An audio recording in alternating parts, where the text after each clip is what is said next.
Mendel के पहले नियम अर्थात मोनोहाइब्रिड क्रॉस के विषय में चर्चा करेंगे। क्या है मोनोहाइब्रिड क्रॉस और ये मेंडल के द्वारा किस पौधे पर किया गया? तो देखिएगा, मेंडल ने जो अपना प्रयोग किया है वह प्रयोग मेंडल का मटर के पौधे पर है और उन्होंने मोनोहाइब्रिड क्रॉस, देखिएगा मोनोहाइब्रिड क्रॉस है क्या?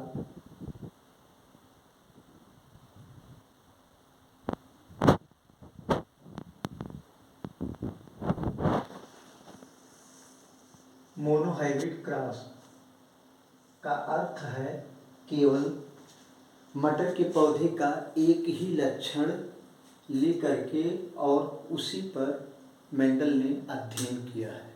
अब केवल एक लक्षण लिए जाएंगे तो उसके एलिलोमार्फ अर्थात एलील्स भी रहेंगे। एलिलोमार्फ का अर्थ होता है ठीक उसका उल्टा, एंटी।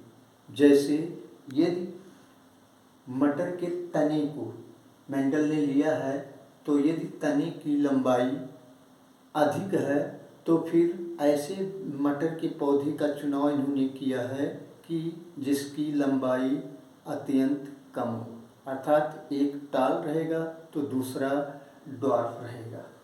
अब मेंडल ने मोनोहाइब्रिड क्रॉस में किया क्या है, तो सर्वप्रथम इन्होंने जो ड्वार्फ अर्थात जो नाटे कद के मटर के पौधे थे उनमें और लंबे तने वाले मटर के पौधे में स्वपरागण की क्रिया को रोक दिया है और यहाँ पर उन्होंने सर्वप्रथम क्रॉस पोलिनेशन किया है। अर्थात किया क्या है, तो उन्होंने जो नाटी कद के मटर के पौधे थे उनके स्टेमेन अर्थात पुंकेसर को हटा दिया। फिर किया क्या, इन्होंने लंबे तने वाले मटर के पौधे से इन्होंने स्टेमेन्स अर्थात पुंकेसर को लिया और नाटी कद के स्टिग्मा, नाटे कद वाले मटर के पौधे के स्टिग्मा पर लाके डाल दिया। यह क्रिया कहलाता है क्रॉस पोलिनेशन, जो इस तरीके से है। देखिएगा, मोनोहाइब्रिड क्रॉस में मेंडल ने उपयोग किया है लंबे तने वाले मटर के पौधे को हम कैपिटल टी और कैपिटल टी से संकेत करते हैं, जबकि नाटे क्रॉस करवाया गया है किसमें, स्मॉल टी और स्मॉल टी। ये हैं टाल, ये हैं ड्वार्फ।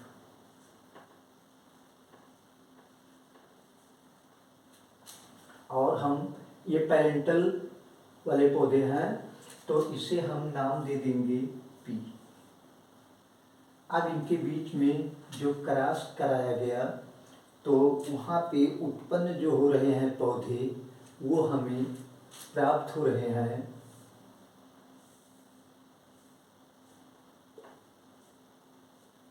कैपिटल टी और स्मॉल टी। यह पौधा हमें प्राप्त हो रहा है और इसको हम कहेंगे F1 जनरेशन।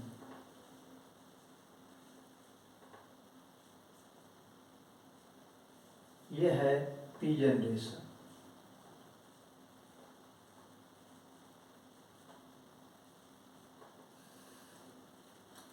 देखिएगा, यहाँ पर कहने का अर्थ है जब हम क्रॉस पोलिनेशन की घटना हुई है या क्रॉस फर्टिलाइजेशन की जो घटना हुई है उसमें जो भी पौधे हमें प्राप्त हो रहे हैं वो पौधे कैसे हैं, तो वो पौधे टाल हैं, अर्थात लंबे तने वाले मटर के पौधे हमें F1 पीढ़ी में प्राप्त हो रहे हैं। अब लंबे तने वाले हैं अर्थात कैपिटल टी स्मॉल टी। तो यहाँ पे कैपिटल टी क्या किया है, ये स्मॉल टी को या स्मॉल टी के लक्षण को अपने अंदर समाहित कर लिया है, अर्थात इनको उभरने नहीं दिया है। ये है, इसे हम कहेंगे फिनोटाइपिक लक्षण, अर्थात जीन में तो है लेकिन बाह्य रूप से दिखाई नहीं पड़ रहा है। कौन सा लक्षण, तो स्मॉल टी वाला लक्षण, अर्थात नाटे तने वाले पौधे का लक्षण जो है वो छिप गया है और लंबे तने वाले ने अपने अंदर समाहित कर लिया है। इसे हम कहते हैं, इसी F1 जनरेशन अर्थात मोनोहाइब्रिड क्रॉस के F1 जनरेशन को कहा गया है लॉ ऑफ डोमिनेंस।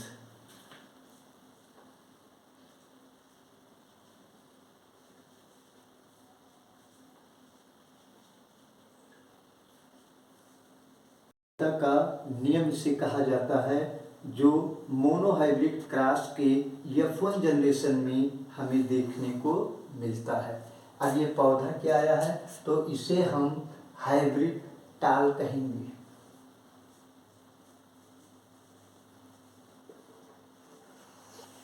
अर्थात ये अशुद्ध लंबा है, न कि शुद्ध लंबा, प्योर टाल नहीं है, हाइब्रिड टाल है। अब आगे मेंडल ने क्या किया है, अगली पीढ़ी के लिए इन्होंने सेल्फिंग करवा दिया है, अर्थात कैपिटल टी स्मॉल टी के पौधों में सेल्फिंग हुआ है, जिसे हम स्वपरागण की घटना कहेंगे। तो इसके लिए है कैपिटल टी स्मॉल टी, फिर कैपिटल टी स्मॉल टी अर्थात सेल्फिंग।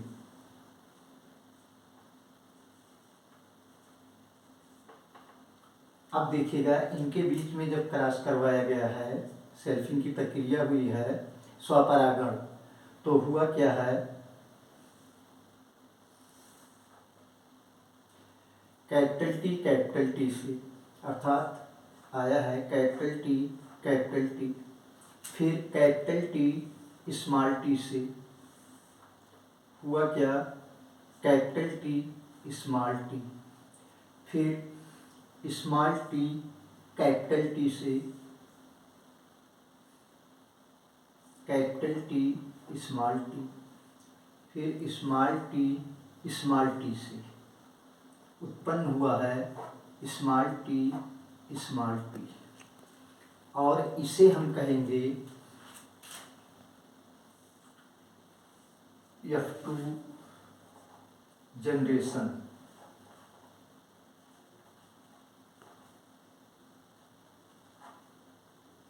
पैतृक पीढ़ी है, F1 पीढ़ी है और F2 पीढ़ी।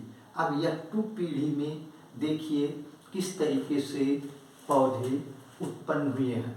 तो यहाँ पर देखिएगा, कैपिटल टी अर्थात ये पेवर लंबे पौधे, स्मॉल टी पेवर हैं अर्थात बौने हैं, शुद्ध नाटी पौधे, शुद्ध लंबे पौधे।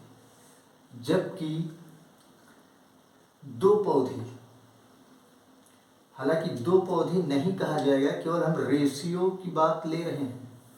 पौधे तो पता नहीं कितने उत्पन्न होंगे, लेकिन यहाँ पे हम केवल रेशियो अनुपात को लेके चलेंगे। यहाँ पे केवल एक ही पौधा नहीं उत्पन्न हुआ है, कई पौधे उत्पन्न किए जा सकते हैं F1 जनरेशन में, लेकिन जितने भी पौधे उत्पन्न होंगे वो सारे पौधे हाइब्रिड टाल रहेंगे।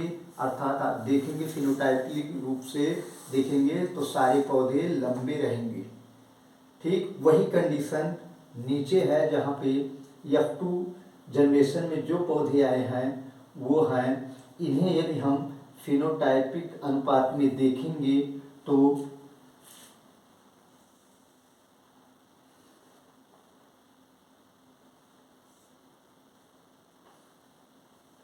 3:1। कैसे हैं ये? 3 पौधे लंबे हैं और एक पौधा बौना है। लेकिन यदि हम जीनोटाइपिक रूप से देखेंगे तो ये अनुपात आएगा हमारा 1:2। देखिएगा 1:,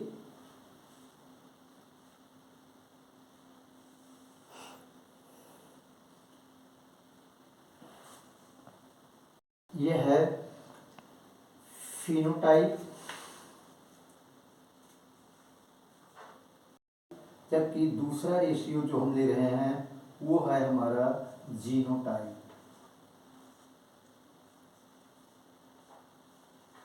तो देखिएगा 1 और 2,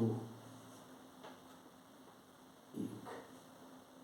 तो देखिएगा जीनोटाइप अनुपात जो आ रहा है वो आ रहा है 1:2:1, जबकि फिनोटाइपिक अनुपात जो आ रहा है वो 3:1 आ रहा है। अर्थात हम F2 जनरेशन को, मेंडल के मोनोहाइब्रिड क्रॉस के F2 जनरेशन को कहते हैं लॉ ऑफ सेग्रीगेशन। इसे लॉ ऑफ सेग्रीगेशन कहा गया है। अर्थात गैमेट किस तरीके से पृथक हो रहे हैं, अलग हो रहे हैं। अभी तक केवल लंबे पौधे थे, अब यहाँ पर हमें लंबे और बौने दोनों रूपों के पौधे दिखाई पड़ गए हैं। तीन प्रकार के पौधे जो है वो फिनोटाइपिक रूप से लंबे हैं, जबकि एक प्रकार का पौधा फिनोटाइपिक रूप से ड्वार्फ है, अर्थात नाटा है। जबकि जीनोटाइपिक रूप से देखा जाएगा तो एक पौधा लंबा है, एक पौधा बौना है, 2 पौधे लंबे हैं। लेकिन ये कैसे हैं? इसे हम कहेंगे अशुद्ध लंबा। ये है 1% जो आया है पौधा वो शुद्ध लंबा। फिर 2 लंबे जो आए हैं वो 2 इम्प्योर टाल, एक पौधा प्योर ड्वार्फ। तो ये रेशियो है मोनोहाइब्रिड क्रॉस का। बस डाई हाइब्रिड क्रॉस अगली वीडियो में।